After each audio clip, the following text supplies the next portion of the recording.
What the? No. No. Alright, sorry y'all, it's crooked. I got a new phone case in Japan and it's making all the buttons on my phone really sensitive. So I just can't accidentally turn it on again. So I've eaten tons of hot Cheetos. I'm in my hot Cheeto addiction era again. This is why I will never do drugs, because I'm pretty sure I do have an addictive personality. Anyways, guys, I went to Tokyo, Japan. It was lit, okay? Like, it was lit, you guys. Like, it was actually like really lit. I went for a school trip, and that's really the only reason I would ever go to Tokyo, Japan, because it was so expensive. But it was kind of just like, you know what, I'm gonna pay the money because it's for school. And it was just like a spring break trip. Like, immediately, like, it's not that serious. Oh, sneak peek of what happened in Japan. So this trip had a lot of big firsts, okay? Initially, like I said, I was really fucking stressed. I was so stressed because I'd never actually flown on a plane by myself. I've only planned I've only ever flown on a plane 3 times in my life. First one, I was 3 years old, so like, I don't even remember. The second one was a couple years ago, I think in like 2022 or 2021, I believe. I went to Seattle, and my sister navigated the whole airport situation, and she was just kind of like dragging me along on like one of those kid leashes. So I did go to the plane, not the plane. No, guys, I didn't drive the plane by myself. But then this third time that I went to Tokyo, Japan, first time flying out of the country, just kidding, I lied. I flew out of the country at 3 years old, but I don't remember. First time flying alone out of the country, I decided to go all the way to the East Coast. And by the way, I have never been to the East Coast, okay? I'm a Cali girl through and through. Actually, I've been to the airport a million times, okay? Because anytime anyone needs to get picked up from the airport, I was the girl to like go drop them off, pick them up. So like, I knew how to drive through an airport. Actually being inside is a whole different story. And I'm used to going to the Sacramento airport, okay? This time I went to SFO because it was the only way to get a nonstop flight from the US to Tokyo from the area. Because if I went to the SAC airport, I would have to transfer sometime. And you know, I wanted a nonstop because the first time navigating an airport, I don't want to deal with a layover because I think I would actually poop in my pants. So my sister actually was really big help. She drove me there.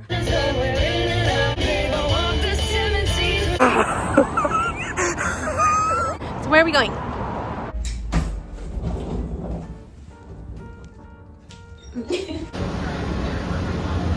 What's your favorite color? Orange. Like the sunset. Like Evie's hair. And then he goes, no, like the sunset. I'm just gonna...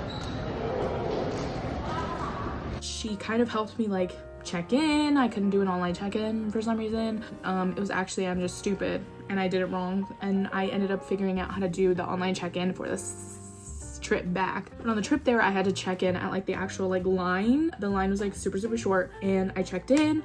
I brought my bag. I made sure to leave a little bit of space in the bag so I could bring back souvenirs. It was a 1-week trip, but I did check in a bag. I had my little carry-on, and then as soon as we got to security, she was like, bye.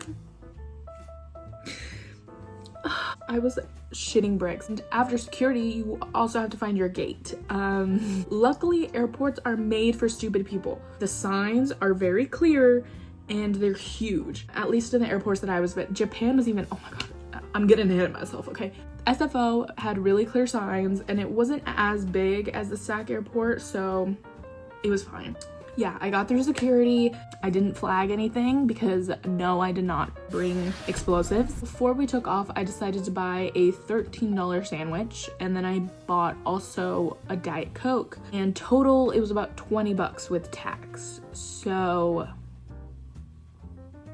yes, I was expected to be fed on the plane, which is true, but you also had to buy the snacks. So I didn't want to do that. So for the entire 11-hour flight, I did not eat.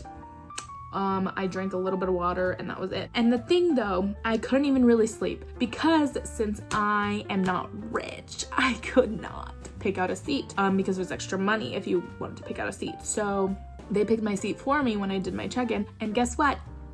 It was right in the middle of the plane, dead center, middle aisle, middle seat. So I had 2 other hoes next to me, men, of course, just my luck. And the entire flight, they were sleeping. So me being the pushover that I am and not being able to really express my needs, I didn't tell them to move it. So I didn't pee the entire time either. I didn't get up either. All the circulation was getting cut off of my legs. Like I literally felt like my legs were gonna come off. But I'd honestly rather my legs come off than you have to tap a man on the shoulder and be like, can you get up? Which, now that I think about it, that's my right. You know what? Yeah, get up. Wake up from your fucking sleep and let me out. It was about maybe 3 hours before my plane was supposed to land, and I get a WhatsApp text from the program's group chat. And they were like, hey, we're waiting for you, and this is where we're standing. I was like, oh, I don't land for another 3 hours. I get a text back, oh, interesting, because they told us that you were going to land right about now. And I was like, okay. And so I literally checked my account, and I put in my account the actual date and time, the exact time that my plane was supposed to land. And the one on the itinerary was a completely different airline, completely different time. So I was like, okay, what the hell? Like, my flight landed about maybe 7 p.m. Tokyo time, so that was going to be a problem because the service that they gave us didn't run for that long. The little private transfer situation, they couldn't pick me up that late.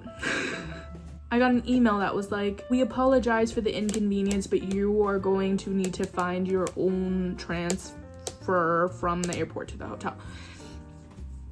Normally before I do anything, like even before the airport, I literally watch a ton of YouTube videos, I do a ton of research, I figure out the exact steps that I need to take in order to complete a task. I'm that person that like before we go to a restaurant, I need to figure out the parking situation before we go, or I'm gonna panic. So I had 3 hours to plan what I was going to take from the airport to the hotel in a foreign country in which the language I did not speak. And keep in mind, I am just a girl from a really tiny town. The biggest town I've ever lived in is my college town, and I went to UC Davis, which is not a huge town, but it was the biggest town I had ever lived in, so I had no idea what I was doing. Keep in mind, Tokyo is literally New York, but in Asia. Tokyo is huge. So I was like, okay, I'm literally going to poop. Like, this is the moment. I'm going to shart. And yes, I did cry. And it was the most embarrassing fucking thing ever because there's 2 men sitting by me, next to me, and I don't want to make it look like I'm crying because that's really fucking embarrassing to cry in front of a man that you don't know. Yeah, I was just really stressed out. So I was like fighting for my life to hold in tears. Okay, I wasn't like, close, but I was like, tears were falling. So I was panicking, but turns out, luckily, I was flying into Narita Airport. I was staying at Kaio Plaza Hotel, which, like, rich, okay? I didn't set that up, okay? That was the school. And there's a literal, like, limousine bus that takes you from the airport to, like, right in front of the hotel. So, thankfully, to Japan, I love Japan, oh my god. The public transportation system is so gaggy. You can literally do anything without a car. Anything can be accomplished. So I figured it out. Once I landed, I went through security, which was really fucking confusing because I didn't understand anything that was going on. The like workers spoke English, but I was really having a hard time understanding anything because I was having like a mini panic attack, I think, or like a mini anxiety attack. Like I couldn't hear anything, like literally nothing. Like anytime they told me anything, I would stare at them like this. But they were being really nice, they were being really helpful, like telling me where to go, and I ended up figuring it out. I went through security, I got my bags, and now it was time to go buy the ticket. The signage, amazing. Literally was like, if you want a taxi, go this way. If you want to go on the bus, go this way. If you want to go on the train, go this way. And so I went to the bus. They had little vending machines that you could buy it from, and it was like $20 for like a 2-hour bus ride. It's cunt. And I bought my ticket. I sat on the bus.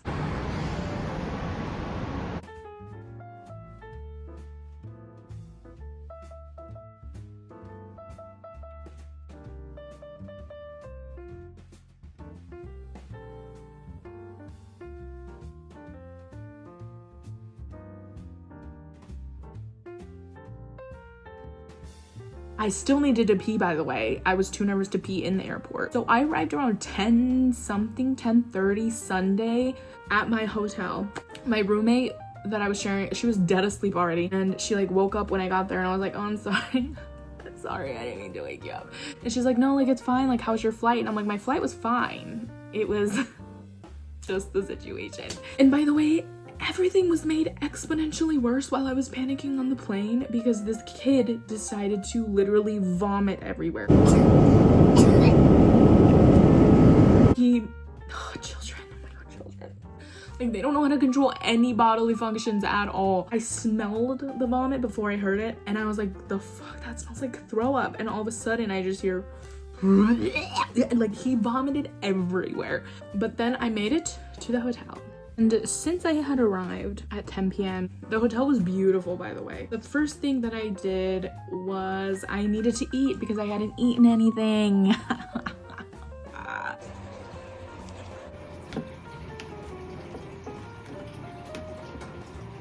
So I went to the 7-Eleven because it was literally 10:30. Nothing was open except for the 7-Eleven. And guys, my favorite place on earth is now 7-Eleven in Tokyo. I had watched all the videos and it was everything I wanted and more. It was perfect. Exactly what I needed. All right.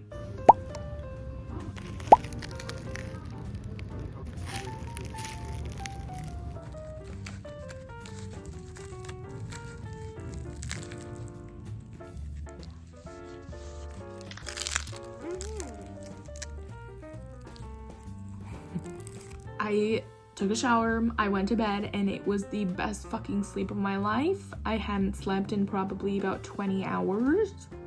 That was day one.